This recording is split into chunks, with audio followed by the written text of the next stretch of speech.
Ok, muchachos, retomando la clase luego de la desconexión de Zoom, entonces habíamos quedado en que estábamos iniciando el concepto de lo que es la recta real. Ya habíamos hablado de que era una línea recta que se extiende indefinidamente en ambos extremos, lo cual me permite a mí también representar ese infinito, ese conjunto de infinitos números reales que existen, tanto en el lado positivo, hacia la derecha, como en el lado negativo, hacia la izquierda. Ok, entonces ya sabemos que cada punto de la recta, pues le corresponde un número real y viceversa también. A cada número real de ese conjunto de infinitos números, también le corresponde un punto de la recta. Bien. R mayúscula es la notación que se utiliza en la mayoría de libros de cálculo. ¿Ok? La mayoría de libros que yo he consultado, esa es la nomenclatura, digamos, universal de cómo se representa el conjunto de los números reales con una R mayúscula. Luego tenemos las siguientes afirmaciones. Entonces, fíjense, si yo tengo este punto, ¿verdad? Dice, si A y B pertenecen a los números reales. Eso es lo que quiere decir esa nomenclatura, ¿verdad? Este símbolo, este símbolo que estoy resaltando acá en rojo, significa que pertenece. Entonces, eso se lee allí que si A y B pertenecen al conjunto de los números reales. Eso, dicho en otras palabras, lo que está diciendo es que vamos a asumir que A es un número real y que B es un número real. Bien. Entonces, ¿qué pasa si estos dos números son dos números reales? Entonces, en el punto abajo dice, bueno, que si A es mayor que B, esa condición se va a dar sí y solo sí cuando yo a le resto b, ese número que yo obtengo de la diferencia tiene que ser mayor que cero. ¿Ok? Eso es lo que indica ahí. Si usted me está diciendo que existe un número a que es mayor que un número b, bueno, eso es así y solo si cuando usted le resta al mayor, usted le resta el menor, esa diferencia, ese resultado tuvo que haberle dado un número mayor que cero. Y eso también quiere decir que los números cero, voy a hacerles esta pregunta a ustedes. Si ustedes observan la recta real, los números mayores a cero, ¿dónde están? ¿Hacia qué lado de la recta? En el lado derecho, profe. Correcto. Quiere decir que en el lado derecho es donde están los positivos. Y quiere decir que cuando nosotros decimos que un número es mayor que cero, yo también estoy implícitamente estoy diciendo que ese número es positivo. ¿Ves? Los números positivos son los que están a la derecha de cero, es decir, los que son mayores que cero. ¿Bien? Entonces, atentos allí con esos detalles. Luego dice que si el número B es mayor que el número A, estoy leyendo por aquí por si acaso estaban perdidos, si el número B es mayor que el número de A, eso va a ocurrir sí y solo sí cuando yo al número B mayor le resto el número A menor. Y esa resta tiene que darme mayor que C. ¿Ok? Es lo mismo que vimos anteriormente, pero cambiaron el sentido. Otra consideración. Si el número A es un positivo, aquí está, mayor que cero. En otras palabras, si el número A es un positivo y B es otro positivo, entonces la suma de esos dos positivos también tiene que ser un positivo. También tiene que ser mayor que cero. ¿Bien? Vamos a ver qué otra consideración. Ajá.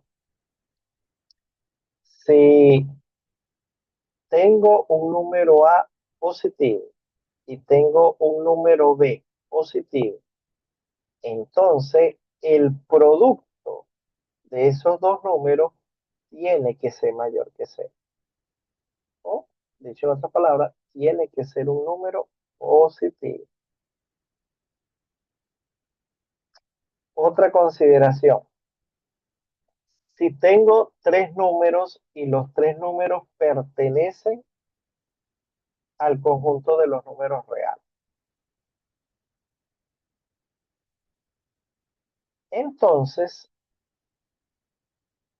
si el número A es mayor que B y ese número B es mayor que C, entonces yo puedo concluir que el número A es mayor que C. Eso es como una secuencia. A mayor que B y B mayor que C. O sea, B es el que está en el centro. En un extremo está C y en el otro extremo está A. Entonces, si yo analizo esa secuencia, entonces yo puedo concluir de que el número que está al principio es mayor que el número que está al final. ¿Ves? Por eso dice aquí, entonces A es mayor que C. Y a esa propiedad se le llama transitiva. Ok, vamos a recordar lo que es conjunto. Son unos conceptos importantes para tenerlos allí a la mano. Entonces, conjunto es una reunión de elementos. Simplemente, sin muchas palabras, fácil de entender. Conjunto, reunión de elementos. ¿Seguimos? El conjunto de números n y el conjunto de números z son subconjuntos de los números reales. ¿Ya? Y bueno, gráficamente, pues pudiéramos representarlo así, con esas figuras, ¿verdad? Hay un conjunto de números reales, bueno, que los abarca a todos. Ahí en ese conjunto están todos los números que conocemos. Entonces es el que está representado en azul. Es un conjunto bastante amplio, es infinito. El conjunto de los números reales, el azul. Entonces, ¿qué es lo que dice ese punto? Dice que el conjunto de los números naturales es un conjunto que tiene menos elementos, es más pequeño, porque el conjunto n viene a ser el conjunto de números naturales, ¿verdad? Solamente tiene los números enteros, uno, 2, 3, 4. No tiene esos decimales que están comprendidos entre dos enteros consecutivos. Esos decimales no están incluidos en n, están incluidos en r, pero en n no están. Entonces, por eso yo lo grafiqué allí en la lámina como un conjunto más pequeño. ¿Eh? Se ve más pequeño comparado con los reales, ¿verdad? Que se ve más amplio. Muy bien. Entonces, y luego hablamos del conjunto de números Z. Ese conjunto de números Z es un poquito más amplio que N, pero no llega a igualar a R. Entonces, ese conjunto está intermedio. Es un poco más amplio que N, pero no llega a igualar a R. Ahora, la pregunta sería, ¿quién es N y quién es Z? De repente hay algunos que sí lo recuerdan. ¿Alguno de ustedes recuerda cuál es el conjunto N y cuál es el conjunto Z?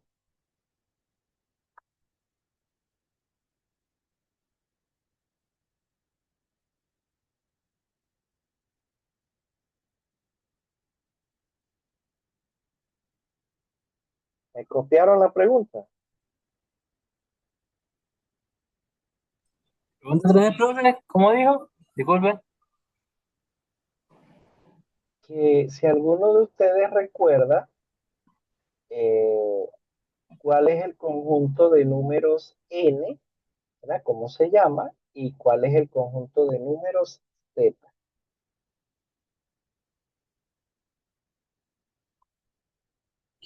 El conjunto de número n es el conjunto de números naturales. ¿Ok?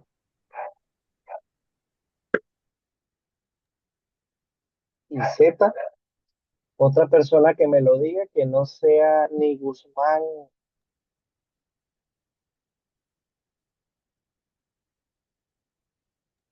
Y el otro, el conjunto de números z, son los números enteros. Exactamente. Ok.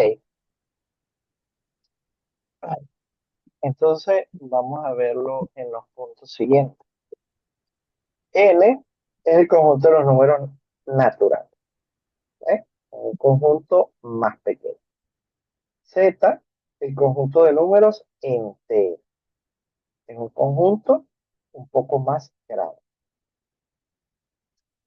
Bien, hay un punto que dice que dos conjuntos A y B son iguales si A y B poseen elementos idénticos. Ok, vamos a hablar ahora lo que debemos entender por unión de conjuntos. ¿Qué será cuando dos conjuntos están unidos? Entonces dice que esa unión queda representada por esa simbología. La voy a enmarcar en rojo para que me sigan. Esta es la nomenclatura que se va a utilizar cuando hay una unión del conjunto A y del conjunto B. Entonces, esa es la nomenclatura. Bien, esa unión me va a generar un conjunto de todos los elementos que se encuentran en A o que se encuentran en B o que están en ambos. ¿Eh? O que están en ambos. Eso vendría a ser una unión. Y bueno, allí tenemos una pequeña representación gráfica de lo que se quiere decir con una unión. El grupo A de la izquierda tiene sus elementos y el grupo B de la derecha tiene sus elementos. La unión puede estar conformada por la sumatoria o por la consideración pues, de los elementos que están en A o los elementos que están en B o los elementos que están ambos, ¿ok? O la suma de ambos, ¿ok? O la suma de ambos. Bien, la intersección es tener dos conjuntos A y B, ¿verdad? Tienen una representación un poco distinta a la anterior. Hay que aprendérsela de memoria. Les estoy resaltando en este momento esa representación. Así es como se lee A intersección B. Bien, entonces esa intersección es el conjunto de todos los elementos que se encuentran tanto en A como en B. Y bien, una manera gráfica de representar eso es como lo estamos viendo en este momento.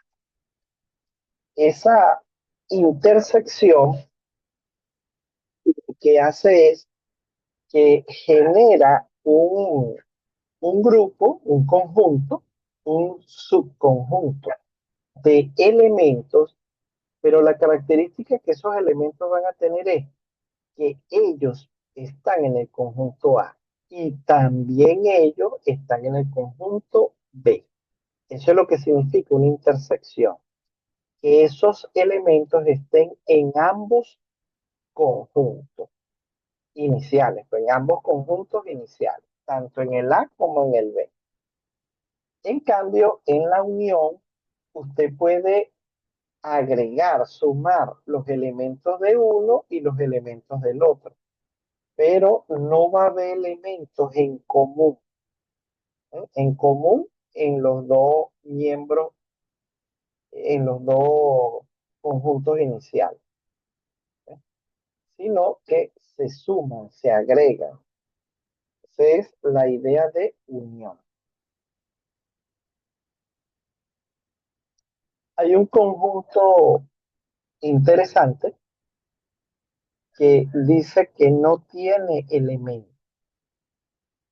A ese conjunto se le llama conjunto vacío, ¿eh? Y se representa con ese símbolo que está allí, ¿no? Me lo voy a resaltar en rojo por si acaso alguien no lo tiene. No, no lo sigue. Este símbolo que está aquí, ¿verdad? Ese es un poco parecido al símbolo de diámetro de la tubería, cuando se está viendo plano mecánico de instalaciones sanitarias.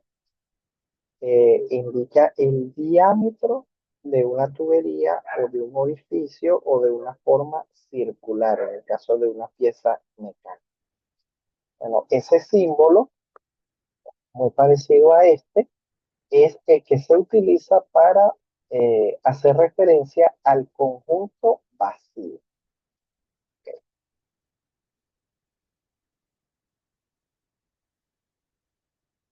Bien, ahora vamos a ver otro concepto nuevo que denominamos intervalo. Intervalos no es más que un conjunto de números que satisfacen, ¿verdad? Ese conjunto de números satisfacen una inecuación y se puede graficar en la recta real también. Entonces, vamos a ver el primero. Entonces, un intervalo abierto eh, de números A y B. Eso significa lo siguiente, ¿no? Para los chicos que se estén iniciando con estos temas. Lo que usted tiene que primero eh, percatarse de esta explicación es que cuando estamos diciendo intervalo abierto, usted lo que tiene aquí son dos paréntesis. Eso es lo primero que usted tiene que ver, tiene que visualizar. Cuando el intervalo es abierto, ok, tiene los dos números de los extremos. Tiene el número A, ¿verdad? En ese extremo y tiene el número B en el otro extremo. Entonces, ese intervalo abierto se grafica con paréntesis. Se representa con paréntesis. Ahorita vamos a hacer la gráfica en la recta real. Pero se representa el intervalo con paréntesis.